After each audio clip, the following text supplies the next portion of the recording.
Avant de s'imposer sur les pelouses européennes, Jean de Makoun a effectué un passage discret mais marquant au Tonnerre Calara Club en 2001. Une étape courte dans le temps, mais déterminante dans la construction du futur milieu de terrain des Lions indomptables. L'ancien joueur du LOSC, des Olympiques lyonnais, du Stade rennais et d'Aston Villa raconte avoir été convaincu de rejoindre les Calara Boys par plusieurs camarades de formation, notamment Bigna. Très vite, Makoun tisse également une relation particulière avec le regretté président Essamba, qu'il considère comme un véritable père spirituel.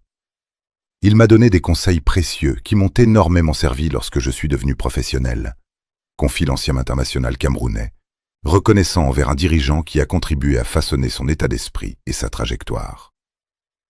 Malgré une carrière riche au plus haut niveau, Jean de Makoun demeure profondément attaché à l'institution du Tonnerre.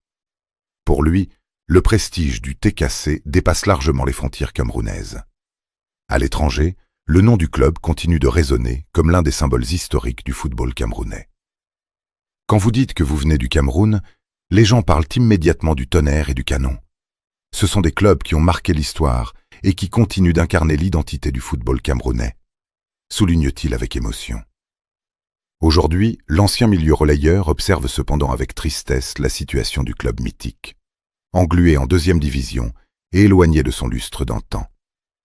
Makoun espère voir les Calara Boys retrouver rapidement l'élite et la place qui fut longtemps la leur sur la scène nationale. Selon lui, le renouveau du Tonnerre Calara Club passera inévitablement par une profonde restructuration, tant sur le plan du management que de l'attractivité auprès des sponsors.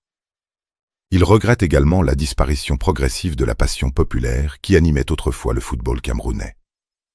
Le football camerounais a perdu une partie de son âme.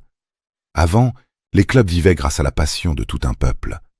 Aujourd'hui, il y a davantage de profiteurs que le véritable passionné, déplore Jean de Makoun, dans un constat lucide sur les difficultés structurelles que traverse le football local.